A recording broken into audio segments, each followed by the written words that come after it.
آج کل جو چل رہے حالات ہندوستان بھر میں، خاص طور پر ان تمام زہریلے مواد کو جو نشر کیا جا رہا ہے سوشل میڈیا پر، اور نبی پاک صلی اللہ تعالیٰ علیہ وسلم کو ٹارگٹ کرنا، اسلام کو، قرآن کو، خدا کی ذات کو، اور یہاں پر بھڑکانا جس کو کہتے ہیں کمیونل ہارمونی کو ڈسٹرب کرنا، یہ باضابطہ پلاننگ کے ساتھ کیا جا رہا ہے۔ یہاں پر بھی حکومتیں سپورٹ میں ہیں ان گستاخوں کے، کہ انہیں باضابطہ چھوٹ دی جاتی ہے کہ جو دو سمودائے میں لڑا سکتے ہوں، نفرت پھیلا سکتے ہوں، ایسے لوگوں کو۔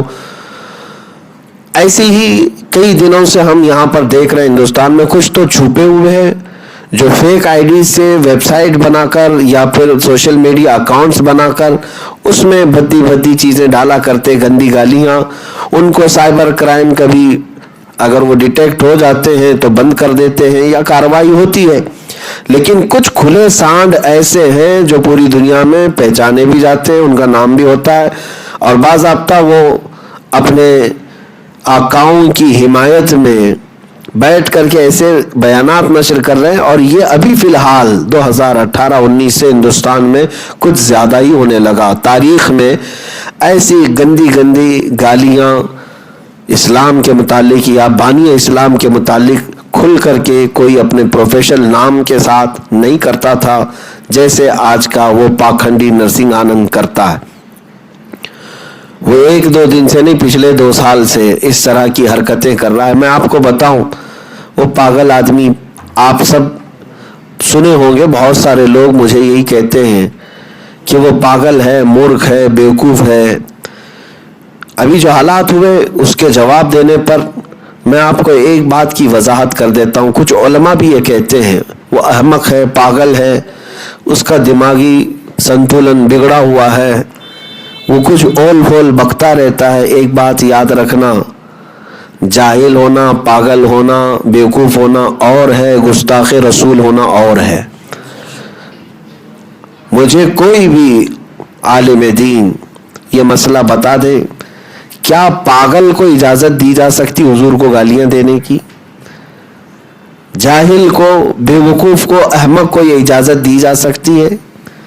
بلکہ ہماری تاریخ ہے، شاتم رسول کے مسائل الگ ہیں، پاگل اور مجنون اور بیوقوف کے الگ ہیں۔ میاں اب جیسے میں آپ کو بتاؤں کہ ہم نے جو جواب دیا، یا جب کبھی ہم حضور پاک صلی اللہ تعالیٰ علیہ وسلم کی عزت کے لیے دفاعی طور پر میدان میں کھڑے بھی رہے، تو یہ میرا فریضہ ہی نہیں بلکہ یہ میرا دین ہے، یہ میرا دین ہے۔ نبی پاک صلی اللہ تعالیٰ علیہ وسلم کی طرف اٹھنے والی ہر انگلی کا میں جواب دیتا رہوں گا، چاہے وہ پاگل کی طرف سے آئے، کہ جاہل کی طرف سے آئے، کہ بیوقوف کی طرف سے آئے، کہ عقل مند کی طرف سے آئے، یا حکومت پر بیٹھا ہوا بھی کوئی کہے۔ یہ بہانے نہیں ہیں جو آج کہے جا رہے ہیں کہ وہ جاہل ہے، پاگل ہے، بیوقوف ہے، مورخ ہے، اسے منہ نہیں لگانا چاہیے۔ کیا ہماری تاریخ ایسی ہے؟ یہی حال اسپین میں ہوا تھا، اندلس جس کو کہا جاتا تھا، 700 سال تک مسلمانوں کی حکومت رہی۔ ایک زمانہ ایسا آیا کہ تاریخ میں یہ بتایا گیا کہ ایک پاگل کو چوراہے پر کھڑا کر دیا گیا تھا حضور کی شان میں گالیاں دینے کے لیے۔ وہ گالیاں دیتا تھا، نبی پاک صلی اللہ علیہ وسلم کو برا بھلا کہتا تھا۔ لوگ گزرتے تھے، اتنے ماڈرن ہو گئے تھے، اپنے عیش و آرام میں یہی بات کہتے تھے کہ وہ پاگل ہے، چھوڑو اس کو، کون منہ لگائے گا۔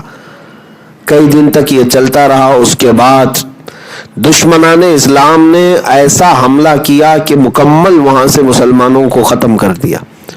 آج تقریباً 500 مسجدیں وہاں پر چرچ بنی ہوئی ہیں۔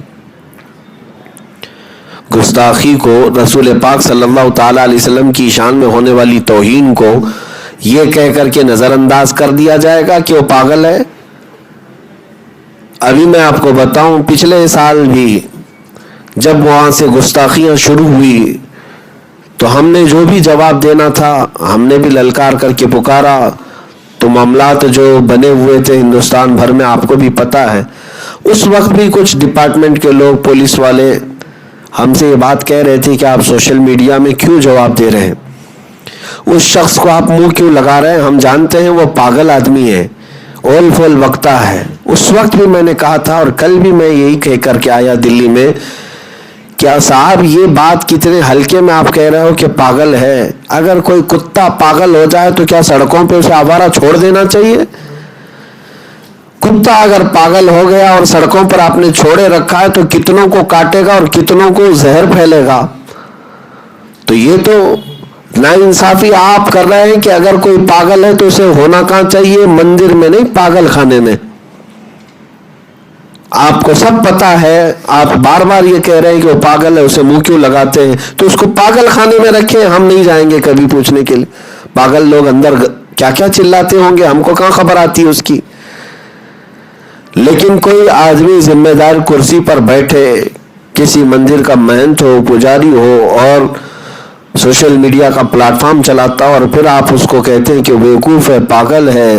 تو ہم بھی جانتے ہیں کہ یہ کس قسم کے پاگل ہیں اور ان کو ٹھیک کرنا بھی آتا ہے ہمیں. کہ اگر یہ پاگل پن اور بیوقوف ہونے کا بہانہ بنا کر ڈپارٹمنٹ کے لوگ یا حکومت کے لوگ اس کو چھوڑ دیا کرتے ہیں تو ہم عاشقان رسول جو ہے ان چیزوں کو نظر انداز کبھی نہیں کریں گے. ہاں، جو جواب ہوگا ہم جواب دیتے رہیں گے انشاءاللہ العزیز. یہ بات کی وضاحت ضروری تھی، کلیریفیکیشن ضروری تھی کہ بہت سارے لوگ جو اپنے آپ کو سنجیدہ کہتے ہیں، اپنے آپ کو بہت ہی مہذب کہتے ہیں، وہ ان باتوں کے مشورے بھی دیتے ہیں کہ ضروری نہیں ہے ان کا جواب دینا. مجھے تاریخ کی کسی کتاب سے بتا دیں کہ پاگل لوگ گالی دیتے رہیں تو ضروری نہیں ہے کہ جواب دیا جائے.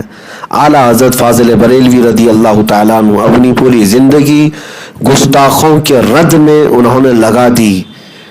فاضل بریلوی رضی اللہ تعالیٰ عنہ کی کتابیں اٹھا کر کے دیکھیں، ان کے سامنے بھی جو گستاخیاں کر رہے تھے وہ ایسے لوگ تھے جن کی باتیں آج بھی کتابوں میں لکھی ہوئی ہیں. اونچی حرکتیں کرنے والے، جاہلوں جیسی حرکتیں کرنے والے. تو کیا ایک عاشق رسول، ایک امام ربانی نے یہ کہہ کر چھوڑ دیا کہ وہ نرے جاہل لوگ ہیں، بد اخلاق لوگ ہیں، اونچی حرکت کرنے والے ہیں، ان کی بات کون سنے گا؟ نہیں. ہمارا فریضہ یہ ہے کہ نبی پاک صلی اللہ تعالیٰ علیہ وسلم کی طرف اگر کوئی انگلی اٹھی یا تیر چلا تو یہ نہیں دیکھا جائے گا کہ وہ پاگل نے چلایا ہے، جاہل نے چلایا ہے، بلکہ ہم اگر حضور سے محبت کرتے ہیں اور حضور کی محبت کا تھوڑا حصہ بھی تمہارے سینے میں ہے تو جواب دینے کے لیے آپ کھڑے رہیں گے. یہ ہے ناموس رسالت کی حفاظت کا مسئلہ. اب ان تمام باتوں کے بعد مجھے جو بات عرض کرنی ہے وہ یہ ہے کہ بہت سارے لوگ انتظار میں ہیں 17 جون کو کیا ہوا. آپ کو پتہ بھی ہے 17 جون کو ہم نے چیلنج کر کے بلایا نہیں کسی کو، یہ سب کو پتہ ہے. لیکن ایک لومڑی کے بچے نے پکارا تھا، وہ اپنے گوفے میں بیٹھ کر کے بہت زوردار طریقے سے چیخ چلا کر کے کہا تھا کہ 17 جون کو میں دلی کی جامع مسجد جا رہا ہوں، اسلام کی سچائیاں بتاؤں گا، ان کی کتابوں سے بتاؤں گا. اور سارے مولانا لوگ، سارے علماء جو وہاں آتے ہیں جمعہ میں یا جو آ سکتے ہیں، ان کے لیے اس نے چیلنج کیا تھا. میرے عزیزو، یہ تمام علماء کی طرف سے یا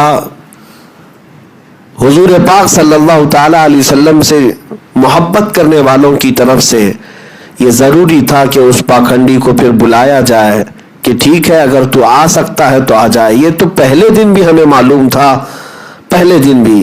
یہ نوٹس یا اس کو ہاؤس اریسٹ کرنا یہ تو بعد کی بات ہے. جس دن وہ خبیث گیدڑ بھپکی دیتا رہا اسی دن ہمیں معلوم تھا یہ کیا اس کی 7 نسلیں بھی نہیں آئیں گی، ہمیں پتا تھا. لیکن میرے عزیزوں، اس کا مطلب یہ نہیں ہے کہ ہم یہاں بیٹھ کر کے یہ کہہ دیں کہ تو نہیں آ سکتا، بلکہ یہ ضروری تھا کہ تو نے اس قوم کو للکارا ہے جو تلواروں کے سائے میں بھی اپنی گردن نماز کے لیے جھکانے کو تیار رہتی ہے. تو نے اس قوم کو للکار کر کے کہا. تو یہ سمجھ رہا ہوگا کہ میں یہاں سے گیدڑ بھپکی کروں گا، چیخ پکاروں گا، کوئی مولوی نہیں آئے گا، کوئی آئے گا نہیں، ڈر کے مارے کہ کون مقابلہ کرے گا، ہندو مسلم ہو جائے گا. جو کچھ بھی ہوگا سب جائے کہیں پر، لیکن ہمیں اتنی بات یاد ہے کہ نبی پاک صلی اللہ تعالیٰ علیہ وسلم کی عزت کی بات آئے، جب ہم آگ میں کودنے کی بات کر سکتے ہیں تو جامع مسجد میں جانے کا کیا مسئلہ ہے؟ الحمدللہ۔ تو بات اب یہ ہے کہ ادھر سے جب اس طرح کی بار بار باتیں آ رہی، یہ بھی میں آپ کو بتاتا ہوں، اپنی قوم میں ہیرو بننے کا شوق تھا، اس گیدڑ کے بچے کو، اس لومڑی کے بچے کو جو پیسہ کھا کر کے بیٹھا ہوا ہے اور اپنی ہی قوم سے در در کی ٹھوکریں کھایا ہوا آدمی، جب اپنی گرتی ہوئی شہرت کو دیکھ کر کے اس نے یہ محسوس کیا کہ کچھ اور نیا چھوڑنا چاہیے، لیکن جب اس طرح کی باتیں للکار کر کے وہ پورے اتنے بڑے مجمع کو، اتنے بڑے عاشقان رسول کی جماعت کو کہے، تو یہ میرا کرتویہ تھا، یہ میرا فریضہ تھا، یا میرا دین تھا۔ تو بہرحال 17 تاریخ کے انتظار میں تو میں بھی دن و رات کاٹ رہا تھا کہ انشاءاللہ العزیز اس دن جائیں گے۔ اب کچھ لوگوں کو ایسا لگتا ہے کہ اسے نوٹس دے دی گئی تھی نہیں آنے کی، اور اس کے بعد اس کو تنبیہ کر دی گئی تھی کہ وہ نہیں آئے گا۔ یہ سب باتیں جو آپ کہہ رہے ہیں یہ مجھے بھی پتا ہے، لیکن اس لومڑی کے بچے کو آپ اگر اچھی طرح سے پہچانیں تو آپ کو سمجھ میں آئے گا کہ اس طرح کی نوٹسیں اس کو پتہ نہیں 100 سے زیادہ دی جا چکی، اس کے باوجود وہ سب توڑ دیتا ہے، کوٹ لکھوا کر کے بھیجتی ہے کہ اس کے بعد جا کر کے تم کوئی بھی اس طرح کی بھاشن بازی نہیں کرو گے۔ وہ کورٹ کے آدیش کو پیٹ پیچھے ڈالتا ہے اور خود نکل کر کے پھر وہی حرکتیں کرتا ہے۔ کتے کی دم جلدی سیدھی نہیں ہوتی، تو اس طرح کی حرکتیں وہ جب بار بار کرتا ہے تو ہمیں اس بات کا اندیشہ تھا کہ یہ نوٹس تو بہرحال سوشل میڈیا پر دکھائی گئی ہے، یا جو بھی باتیں پھیلائی جا رہی ہیں، کیا پتا کہ دوسروں کو بیوقوف بنانے کے لیے اس طرح کی حرکتیں کرے کہ ہم کو نوٹس دی گئی ہے نہ آنے کی، اور پھر عین دن 17 جون کو ہم سب اپنے اپنے ہاں بیٹھے رہے کہ وہ نہیں آنے والا ہے، اور کسی طرح وہ اپنی سیکورٹی میں آ جائے اور پھر پوری دنیا کو یہ کہے میں آ گیا اپنی جگہ پر، یہاں تو کوئی مولوی نہیں آیا۔ تو میرے عزیزوں، ہمیں ان تمام چیزوں کی طرف وہ تھا، اس لیے ہم حاضر رہے تاکہ ایسے گیدڑوں کا جواب دینے کے لیے انشاءاللہ العزیز اللہ تبارک و تعالی ہر جماعت میں، ہر قوم میں کسی نہ کسی کو پیدا ضرور کرے گا۔ اب رہی بات، کیا ہم وہاں پر کمیونل ہارمونی کو ڈسٹرب کرنے کے لیے گئے تھے؟ کیا وائلنس تھا؟ وائلنس کرنے کے لیے گئے یا پروٹیسٹ کرنے گئے، پردرشن کرنے گئے، دھرنے کے لیے گئے؟ نہیں۔ کیا آپ نے مجھ سے کبھی اس چیز کا اعلان سنا کہ میں نے آہوان کیا کہ 17 جون 2022 کو آپ بند رکھیں گے یا پردرشن کریں گے یا آپ جو ہے مظاہرہ کریں گے، احتجاج کریں گے؟ کوئی چیز نہیں، بلکہ اتنا اعلان تو ہر ایک کو پتا تھا۔ میں نے کہا تھا کہ انشاءاللہ 17 تاریخ کو میں جامع مسجد حاضر رہوں گا، اور پھر ہم نے ساتھ میں یہ بھی اعلان کیا تھا کہ میں کسی کو بلایا نہیں ہوں، میں تنہا جا رہا ہوں، اور الحمدللہ اسی طرح ہوا بھی۔ میں سفر میں رہا، میرے ساتھ ایک دو جو ہمارے بچے ہوتے ہیں